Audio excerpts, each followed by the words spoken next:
Hello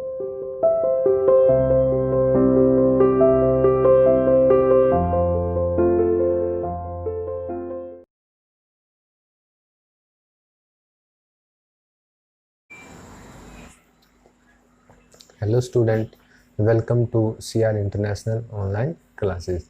बेटा, हमने chapter start किया था ओशियनिक वाटर यानी महासागरीय जल।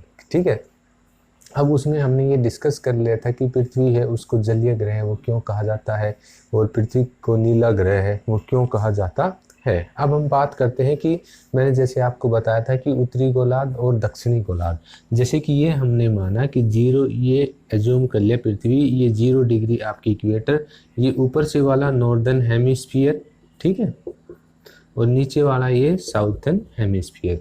यानी ये तो हो गया आपका उत्तरी गोलार्ध और ये हो गया आपका दक्षिणी गोलार्ध। ठीक है, 0 से ऊपर वाले भाग को उत्तरी गोलार्ध कहते हैं, 0 से नीचे वाले भाग को दक्षिणी गोलार्ध कहते हैं। कि जैसे इसमें मैंने आपको बताया था कि उत्तरी गोलार्ध है इसमें स्थलीय भाग है वो ज़्यादा है, और दक्षिणी गोलार्ध है इसमें जलीय भाग है वो ज़्यादा है। यानी उत्तरी गोलार्ध में तो सरफेस एरिया का परसेंटेज ज़्यादा है, और दक्षिणी गोलार्ध में है वो वाटर एरिया का परसेंटेज है वो ज़्यादा है। अब देखो क्या होते हैं जल गोलार्ध और स्थल गोलार्ध। ठीक है, ये क्वेश्चन राइज अप होता है कि क्या होते हैं जल गोलार्ध और स्थल गोलार्ध। पृथ्वी के दोनों गोलार्धों में, यानी ये northern hemisphere and southern hemisphere, यानी पृथ्वी के दोनों गोलार्धों में जल तथा स्थल का वितरण समान नहीं है। यानी northern hemisphere and southern hemisphere, इनमें क्या है कि जो वाटर का डिस्ट्रीब्यूशन है वो इक्वल नहीं है। एक में वाटर का डिस्ट्रीब्यूशन है वो ज़्यादा है, एक में वाटर का डिस्ट्रीब्यूशन है वो कम पाया जाता है। अनुमान है कि, यानी एक अंदाजे से हम कह सकते हैं कि उत्तरी गोलार्ध में यानी नॉर्दर्न हेमिस्फीयर में, यहाँ की बात हो रही कि उत्तरी गोलार्ध में नॉर्दर्न हेमिस्फीयर में 40%, ठीक है, इसमें क्या है कि 40% जो भाग है 40% भाग जल का, ठीक है, और 60% भाग है स्थल का। कि एक अनुमान के अनुसार उत्तरी गोलार्ध में 40% जो भाग है 40%, यानी इसको हमने टोटल को पूरे को 100% मान लिया। ठीक है, इस 100% में क्या हुआ कि 40% भाग के ऊपर तो जल पाया जाता है, और बाकी के जो रेस्ट ऑफ 60% भाग बच गया उस 60% भाग में आपका स्थल है, स्थलीय भाग है वो पाया जाता है।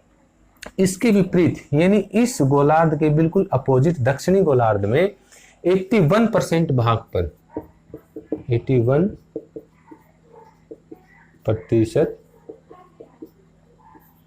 भाग पर जल, ठीक है, 81% भाग के ऊपर जल, और जो रेस्ट ऑफ 19% बच गया 19% भाग स्थल। ठीक है, इसमें तो क्या था कि 40% भाग के ऊपर तो जल पाया जाता है, और 60% भाग के ऊपर आपका सरफेस एरिया यानी स्थलीय भाग है वो पाया जाता है। इसके अपोजिट है, इसमें क्या है कि 81% भाग के ऊपर तो आपका जल पाया जाता है, ठीक है, और 19% जो भाग है उसके ऊपर आपका स्थल है वो पाया जाता है। जल और स्थल के असमान वितरण के कारण ही पृथ्वी को 2 विशिष्ट गोलार्धों में बांटा जा सकता है। यानी जल और स्थल के असमान वितरण यानी इक्वल डिस्ट्रीब्यूशन नहीं है वाटर का एंड सरफेस एरिया का, क्योंकि दोनों गोलार्धों में लॉट्स ऑफ डिफरेंस, ठीक है, in water and land part.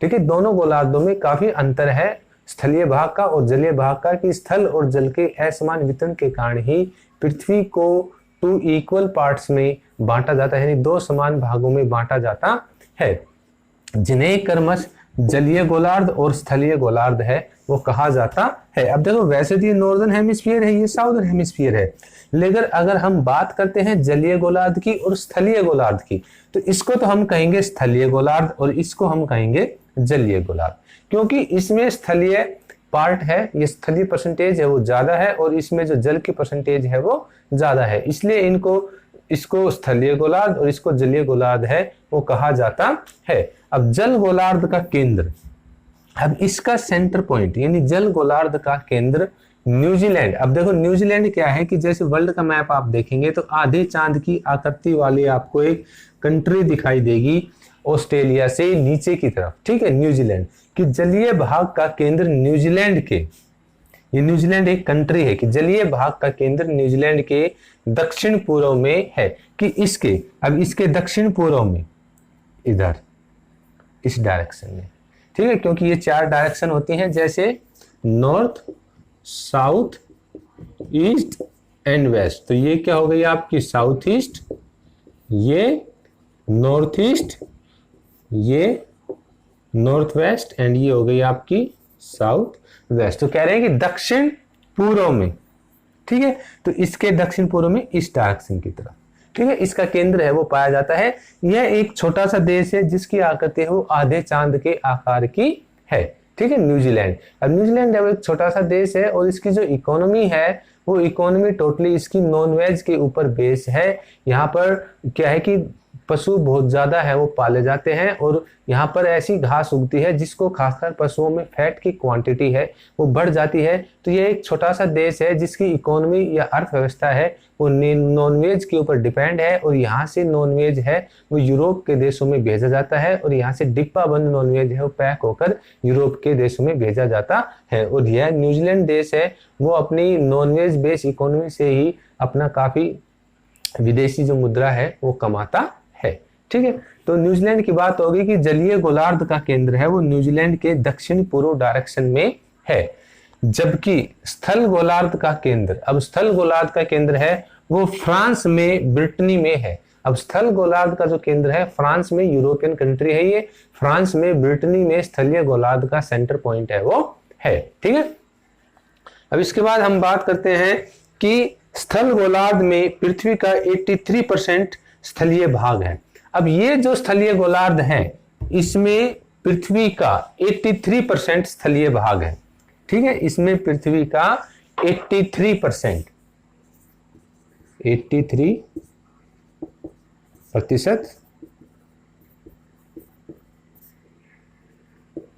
स्थलीय भाग है। यानी स्थलीय गोलार्ध में पृथ्वी का 83% जो भाग है वो स्थलीय भाग है। तथा जल गोलार्ध में पृथ्वी का, अब बात करें हम जल गोलार्ध की, जल गोलार्ध में पृथ्वी का 90.5% जलीय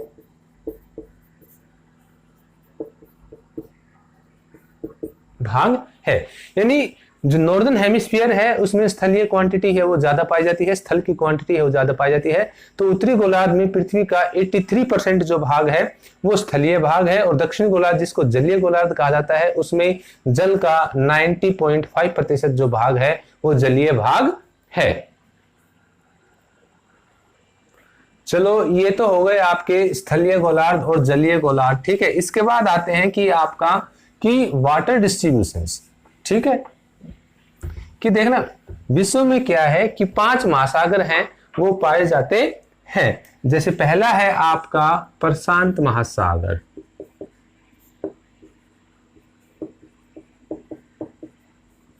ठीक है, दूसरा है आपका अंध महासागर या अटलांटिक महासागर,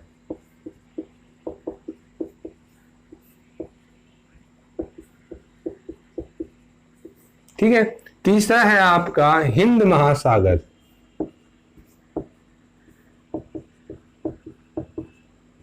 ये 3 तो क्या है कि जल के महासागर हो गए। अब इनमें से जो पैसिफिक ओशन है वो विश्व का सबसे बड़ा महासागर है। उसके बाद आता है आपका अंध महासागर या अटलांटिक महासागर, ये दोनों एक ही है, ठीक है, जो एस शेप की आकृति है। वर्ल्ड के मैप में आप इसको देखेंगे कि एस शेप की आकृति पाया जाएगा।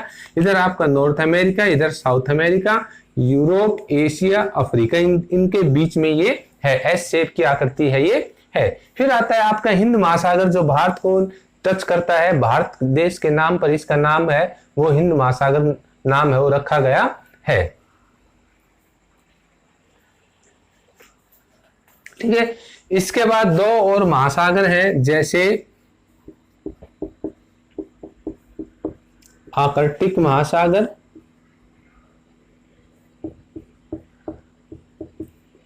और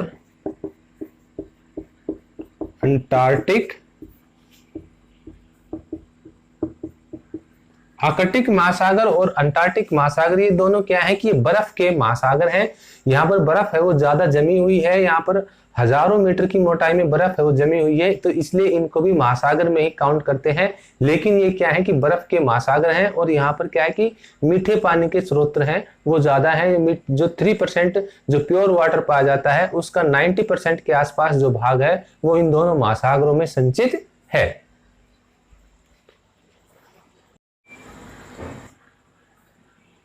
अब नेक्स्ट आता है कि वाटर साइकिल। देखो वाटर साइकिल है ये क्या है, कंटिन्यूअस प्रोसेस है, ये कभी रुकती है वो नहीं है। पर्यावरण में जल 3 अवस्थाओं यानी एनवायरनमेंट में जो वाटर है वो 3 अवस्थाओं सॉलिड, लिक्विड एंड गैसेस में पाया जाता है। वर्षा होने पर जब बारिश होती है तथा हिम पिघलने पर, जब वर्षा होने पर या बर्फ के पिघलने से जल का अधिकतर भाग, कि जब बारिश होती है या वर्षा या बर्फ पिघलती है तो जल का जो अधिकतर भाग है वो ढाल के अनुरूप बहकर, ढाल में स्लोप के अनुसार बहकर नदियों के द्वारा, ठीक है, समुद्र में चला जाता है। कि जब वर्षा होती है या बर्फ के पिघलने पर जो पानी लिक्विड शेप में आता है वह ढाल के अनुरूप बहकर नदियों के द्वारा समुद्रों में चला जाता है। इस जल का कुछ भाग, अब जो समुद्र में जाता है इस जल का कुछ भाग महासागरों, झीलों तथा नदियों से जलवाष्प बनकर, अब महासागरों में पानी चल गया, झीलों में उग जाता है या नदियों से जो कुछ परसेंटेज है वाटर की वो वेपर्स बनकर, वाटर वेपर्स बनकर वायुमंडल में लौट जाता है, कि वो वापस है वो वायुमंडल में चला जाता है। वे कुछ भाग वनस्पति द्वारा, यानी कुछ जो भाग है वनस्पति द्वारा अवशोषित होकर, यानी वनस्पति उसको एब्जॉर्ब कर देती है, वो इवेपोराइजेशन द्वारा, वाष्पोत्सर्जन द्वारा वायुमंडल में जा मिलता है। वर्षा और हिम के पिघले जल का शेष भाग रिसकर, अब वर्षा और हिम के यानी कुछ भाग तो महासागरों में, नदियों में, झीलों में चला गया, कुछ जो परसेंटेज था उसको वनस्पति ने एब्जॉर्ब कर लिया, और जो कुछ परसेंटेज बचा, थोड़ा बहुत जो परसेंटेज बचा वो टपक टपक कर या रिस कर भूमिगत हो जाता है, यानी ग्राउंड वाटर है वो भूमिगत धीरे धीरे रिस रिस कर जमीन के अंदर है वो चला जाता है। वायुमंडल में उपस्थित जलवाष्प संघनित होकर बादलों का रूप धारण करते हैं। अब वायुमंडल में जो जलवाष्प है, वाटर वेपर्स होते हैं, वो कंडेंस होकर बादलों का रूप है वो धारण करते हैं, यानी वो जो वायुमंडल में जो वाटर प्रेजेंट रहता है वो कंडेंस होकर बादलों की शेप में या बादलों के रूप में परिवर्तित हो जाता है और बादलों का रूप है वो धारण करते हैं। बादलों से वर्षा होती है और वर्षा का जल नदियों के रास्ते फिर से समुद्र में पहुंच जाता है। अब क्या होता है, देखो ये बादल हैं, ये बादलों से वर्षा हुई, ठीक है, अब वर्षा का जल नीचे लैंड सरफेस पे आया और ये ढाल के अनुरूप बहकर फिर से समुद्रों में चला गया, यहाँ से फिर ये वाटर वेपर्स बन के फिर ऊपर कंडेंसेशन हुई और फिर ये संघनित होकर बादलों का निर्माण हुआ। थी इस प्रकार जो ये साइकिल है, ये साइकिल कंटिन्यूअस है, वो चलता रहता है, ये साइकिल कभी बंद नहीं होता, क्योंकि बादलों से, ठीक है, ये बादल, ये बारिश हो रही है, बादलों से बारिश होती है, भूमि के ऊपर गिरता है, यहाँ से फिर ये ढाल के अनुरूप यानी स्लोप के अकॉर्डिंग ये फ्लो करता है, महासागरों, झीलों और नदियों के माध्यम से ये समुद्र में चला जाता है। महासागरों, झीलों से नदियों का फिर वाष्पीकरण होता है, वाष्पीकरण होकर फिर संघनन की प्रक्रिया होती है, कंडेंस होता है, फिर बादलों का रूप धारण करता है और फिर बारिश होती है। तो इस प्रकार ये साइकिल है, ये कंटिन्यूअस चलता रहता है।